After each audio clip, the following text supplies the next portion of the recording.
Hello MSc students.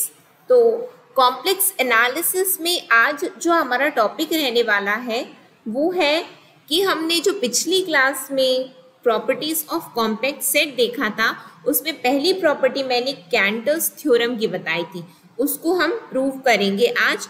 और फिर यदि वो प्रूव हो जाता है तो उसके बाद हम और भी टॉपिक को कवर करेंगे, जैसे कि रीजन और डोमेन। ये टॉपिक्स को आज की क्लास में हम कवर करेंगे। तो चलिए आज की क्लास को हम स्टार्ट करते हैं। क्लास को स्टार्ट करने से पहले यदि आप चैनल में पहली बार आए हैं तो चैनल को सब्सक्राइब कर लीजिए, साथ में बेल नोटिफिकेशन को ऑन रखिए, जिससे हम जो भी वीडियो डालें तो आप तक पहुंचती रहे। सेशन यदि आपको अच्छा लगे तो लाइक ज़रूर करिएगा, ज़्यादा से ज़्यादा लोगों तक शेयर करिएगा, जिससे ज़्यादा से ज़्यादा लोगों तक ये वीडियो, ये क्लास का लाभ उन तक पहुंच सके। तो चलिए हम आज की क्लास को अपनी स्टार्ट करें। तो जैसा कि मैंने बताया कि आज हम कैंटर्स थ्योरम का प्रूफ देखेंगे। तो पहली बात तो हम ये जान लें कि कैंटर्स थ्योरम होता क्या है। क्योंकि पिछली क्लास यदि आपने नहीं देखी है तो एमएससी नाम से प्लेलिस्ट बनी हुई है, आप उसमें जा कर के देखिए, अटेंड करिए क्लास को, और उसके बाद में ये वाली क्लास को आप फिर बाद में देखिए, क्योंकि पूरा का पूरा सीक्वेंस वाइज हमारी क्लास हो रही है, तो आपको उसी सीक्वेंस में अपनी क्लास को अटेंड करना है। ठीक है, चलिए फिर स्टार्ट करते हैं। प्रॉपर्टीज ऑफ, क्या है टॉपिक हमारा? प्रॉपर्टीज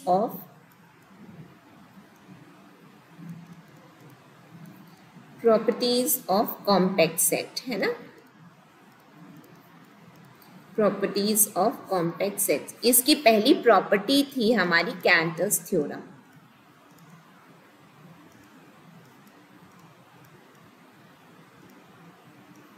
कैंटर्स थ्योरम क्या बोलता है कि let cages be compact sets. Be compact set क्या होता है? when it has a finite subcover, or we can say when it has a finite subcollection. ठीक है, when an open covering of S has a finite subcover, then we can say S to be a compact set. ऐसा हमने पढ़ा था उसकी definition में। ठीक है, let Kj be compact subsets of C, ठीक है, with finite subcover क्या है? K1, K2, K3 and so on.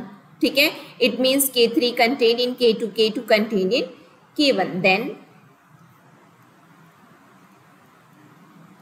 intersection J equals to 1 to infinity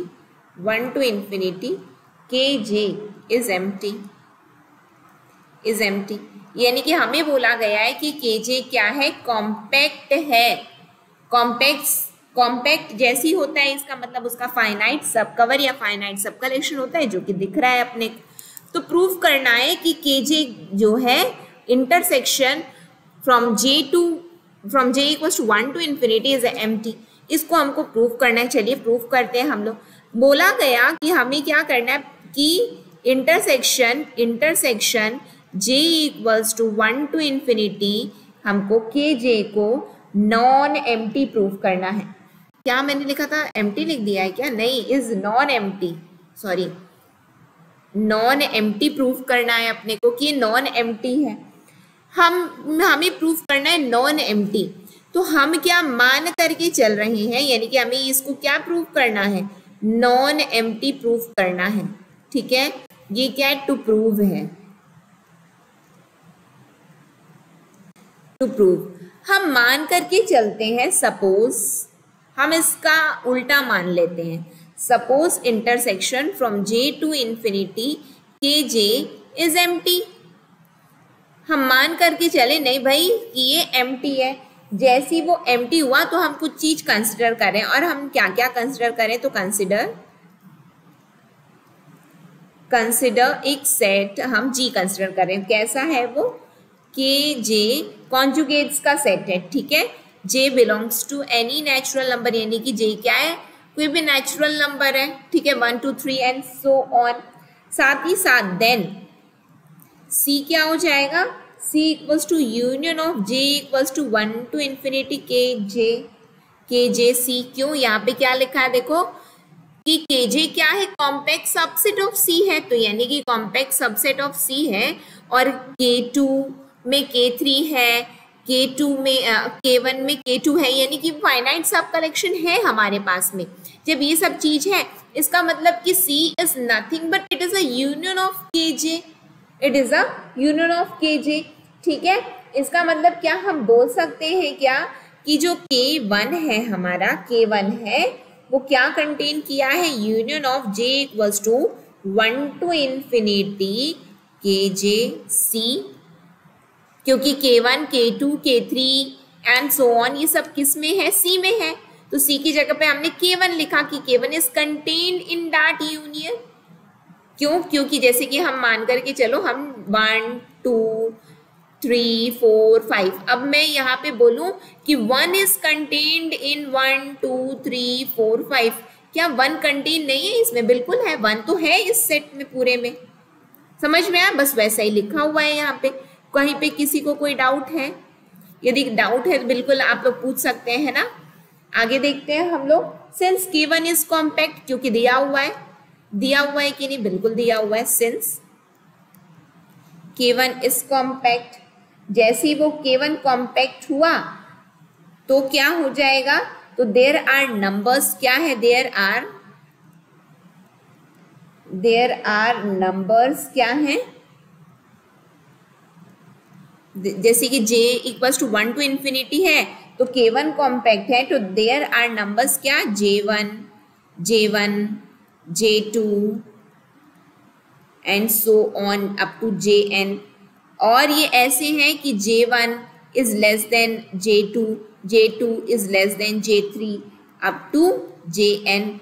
ये किस तरीके से सेट है, सच दैट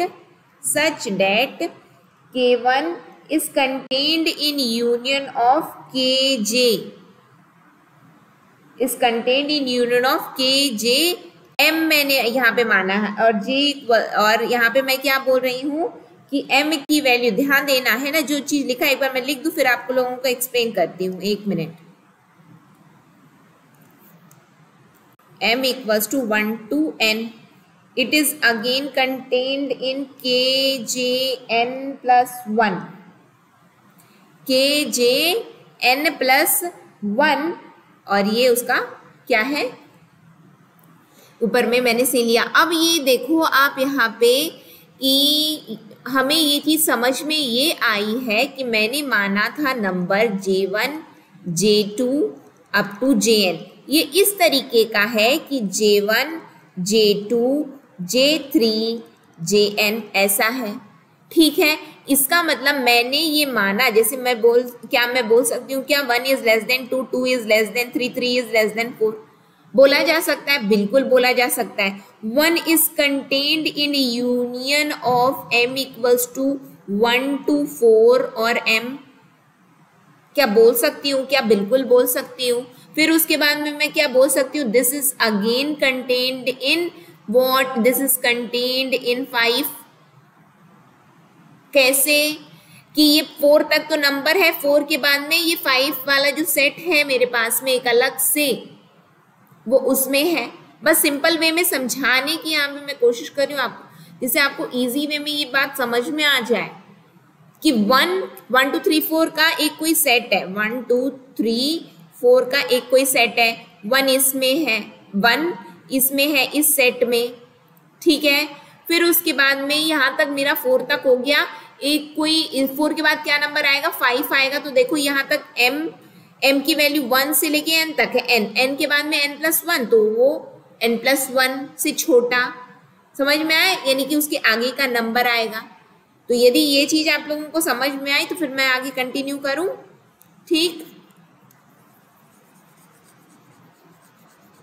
क्या बोला गया कि K1 यदि कॉम्पैक्ट है और J1 J2 up to Jn इस तरीके का कोई नंबर है, और ऐसा नंबर है कि J1 छोटा है J2 से, J2 छोटा है J3 से, उसको इस तरीके से क्या लिखा जा सकता है, क्या बिल्कुल लिखा जा सकता है, बिल्कुल क्या किया जा सकता है, लिखा जा सकता है। कैसे लिखा गया देखो यहाँ पे समझो, Jn plus 1, Jn plus 1, Jn plus 1 contained in Kjn, 1 minute है ना,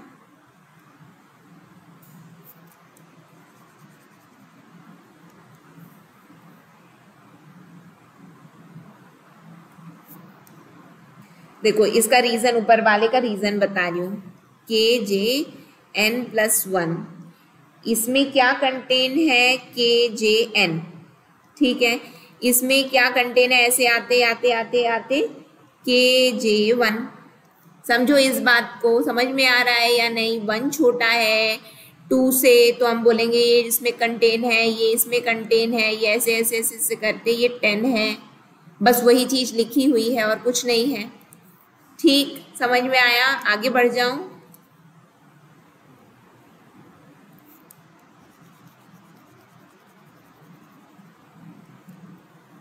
तो यहाँ पे मैं अल्टीमेटली क्या एक लाइन में यहाँ पे मैं लिख सकती हूँ क्या कि KJN+1C ये किस में है, union of M equals to 1 to N KJMC, जो ऊपर में लिखा है वही चीज को मैंने लिख दिया। यानी कि वो ऊपर वाला कैसे आया था उसका रीजन मैंने यहाँ पे लिखा है, ये डायरेक्टली लिख दिया मैंने नीचे इसलिए समझा भी दिया। ठीक है, तो यहाँ से मुझे एक चीज समझ में आई, क्या चीज समझ में आई कि यदि सब एक दूसरे में कंटेन यहाँ पे हैं, एक दूसरे में हैं, लेकिन आपको क्या ये बात समझ में आ रही है क्या कि K1 इंटरसेक्शन KJN+1 वो क्या है, वो एम्प्टी है, वो एम्प्टी आ रहा है। लेकिन आप ये बताओ कि बट, बताती हूँ रीजन बताऊंगी, but K1 is a nested set. K1 nested का मतलब क्या होता है, आओ समझते हैं। Is a nested set that is K1 K2 K3 and so on. यानी कि K3 is contained in K2, K2 is contained in K1, इस तरीके का है। तो हम बोलेंगे कि K1 नेस्टेड है, यानी कि सब उसमें कंटेन होते जा रहे हैं। लेकिन यहाँ पे आया है कि K1 और KJN+1 का यदि हम इंटरसेक्शन करवाएं वो एम्प्टी आ रहा है। एम्प्टी कैसे आ सकता है, वो तो उसमें कंटेन हो रहा है ना, वो तो कोई ना कोई चीज हमने को मिल ही रही है। 1 2 में है, 1 2 में है, इसका मतलब क्या, यानी कि यहाँ पे 1 और 2 लिखा हुआ है। ठीक है, फिर ये 3 में है, यानी कि ये क्या, यानी कि 1 2 किस में से आया है, 1 2 3 का कोई सेट है। यानी कि मैं बोल सकती हूँ क्या कि union M equals to 1 2 3 M है, और यहाँ पे जो मैंने लिया है 2 वो इसमें बिलोंग करता है, बिल्कुल करता है। तो यहाँ पे मैं देख रही हूँ कि ये तो नेस्टेड है, जो कि एक दूसरे पे बिलोंग कर रहा है, कंटेन है उसमें। तो कैसे बोल दिया गया कि उनका इंटरसेक्शन एम्प्टी आ सकता है, इंटरसेक्शन एम्प्टी आएगा क्या? देखो जैसे कि 1 लिखा हुआ है, ये कंटेन है union of 1 n equals to 1 to 2, और यहाँ पे मैंने लिख दिया n। तो यानी कि यहाँ पे क्या लिखा हुआ है, यहाँ पे लिखा हुआ है 1 इज कंटेन्ड इन 1, 2। तो अब मैं ये दोनों का इंटरसेक्शन लूं, यानी कि 1 intersection of union of n equals to 1 to n, मेरे को तो कोई टर्म मिल गया क्या, 1 दोनों में कॉमन है। यानी कि मैं बोलूंगी क्या कि ये एम्प्टी है, नहीं बोलूंगी ना, ये तो नॉन एम्प्टी आ रहा है क्योंकि नेस्टेड है, यानी कि वो कंटेन हो रहा है ना, जब कंटेन हो रहा है। लेकिन यहाँ वाली जो हमारी एजम्पशन है वो बोलती है कि K1 इंटरसेक्शन KJN+1 एम्प्टी है, नहीं वो एम्प्टी नहीं है, वो एम्प्टी आया। लेकिन K1 तो नेस्टेड है, जब K1 नेस्टेड है तो हमें ये पता चला दिस कॉन्ट्राडिक्ट्स अवर एजम्पशन। और ये रिजल्ट कैसे आया था, दिस कॉन्ट्राडिक्ट्स अवर एजम्पशन, और हमारा अजम्पशन क्या था, देखो हमारा स्टार्टिंग का अजम्पशन क्या था, हमारा स्टार्टिंग का अजम्पशन था कि इंटरसेक्शन ऑफ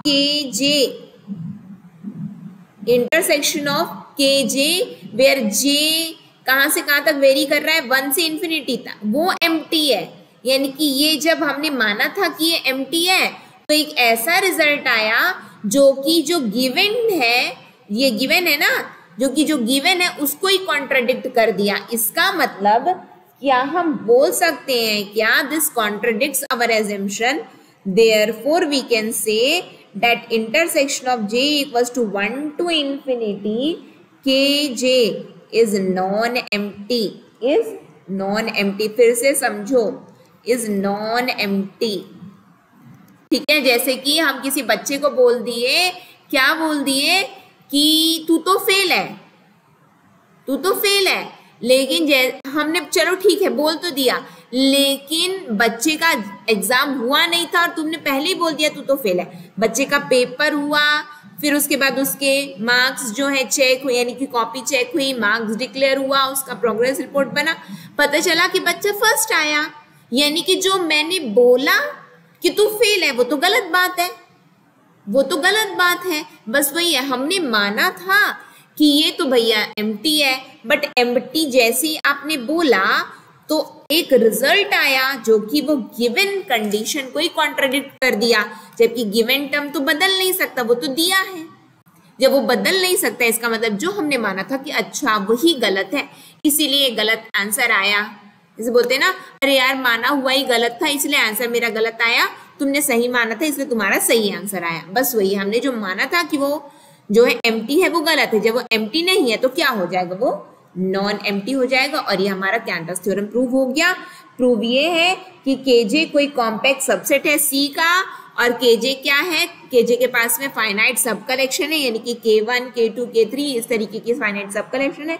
तब हम बोल रहे हैं intersection of K J where J varies from 1 to infinity is non empty. ठीक है, ये कैंटस थ्योरम हमारा प्रूव हो गया, जो कि प्रॉपर्टीज ऑफ कॉम्पैक्ट सेट का पार्ट है। ठीक, फिर उसके बाद अगली जो हमारी पिछली क्लास थी उसमें हमने कनेक्टेडनेस को भी पढ़ा था। कनेक्टेडनेस को हमने पढ़ा था और उसका मैंने आपको एग्जाम्पल विथ एग्जाम्पल एक्सप्लेन किया था। यदि आपने नहीं देखा तो पिछली क्लास लगाइएगा। ठीक है, और अब हम नेक्स्ट टॉपिक डिस्कस करेंगे, क्या, रीजन।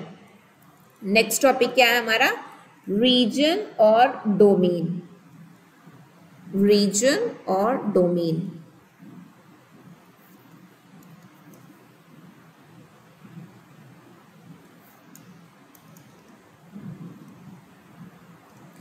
रीजन और डोमेन क्या होता है, ये इस पर थोड़ी सी चर्चा कर लेते हैं।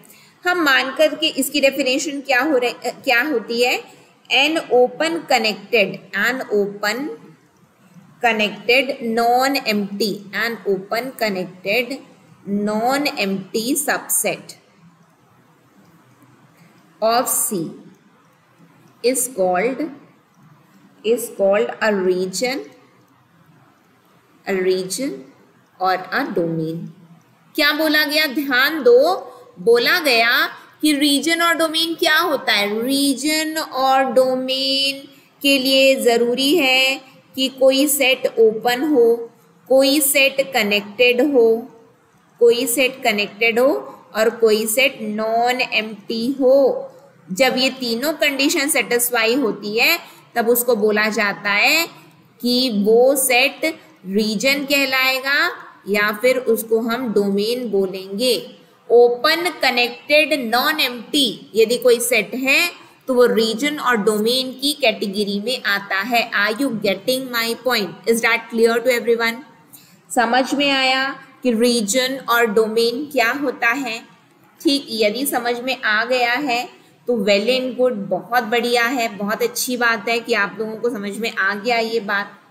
ठीक, तो फिर उसके बाद में हम अब नेक्स्ट क्लास में अपने क्या करेंगे, इसका एक प्रूफ देख लेंगे हम लोग। ठीक है, कि ये एक सिंपल सा एक प्रूफ देखेंगे, मतलब कि एक प्रपोजिशन देख लेंगे, एक छोटा सा थ्योरम जैसे हम बोल सकते हैं। ठीक है, तो उसको देख लेंगे तो हमें बातें एकदम क्लियर हो जाएंगी कि आखिरकार ये क्या होता है क्या नहीं होता। ठीक, तो नेक्स्ट क्लास में इसको आगे कंटिन्यू करते हैं हम लोग। तो नेक्स्ट क्लास में फिर मिलते हैं। नेक्स्ट क्लास तक के लिए आप सभी का बहुत बहुत धन्यवाद। सेशन यदि आपको अच्छा लगा हो तो प्लीज़ लाइक, शेयर, और कहीं पे भी कोई डाउट हो तो कमेंट करिएगा। और ज़्यादा से ज़्यादा लोगों तक आप सभी से रिक्वेस्ट है, आप सभी से निवेदन है कि शेयर करिए। और अब तक आपने चैनल को सब्सक्राइब नहीं किया है तो चैनल को सब्सक्राइब कर लीजिए, बेल नोटिफिकेशन को ऑन रखिएगा जिससे हम जो भी वीडियो डालें तो आप तक पहुंचती रहे। ठीक है, नेक्स्ट सेशन में हम मिलेंगे। नेक्स्ट सेशन तक के लिए आप सभी को नमः शिवाय। आप सभी का बहुत बहुत धन्यवाद वीडियो को देखने के लिए। Optimistic learning, thank you for the session. जय हिंद, जय भारत, जय छत्तीसगढ़।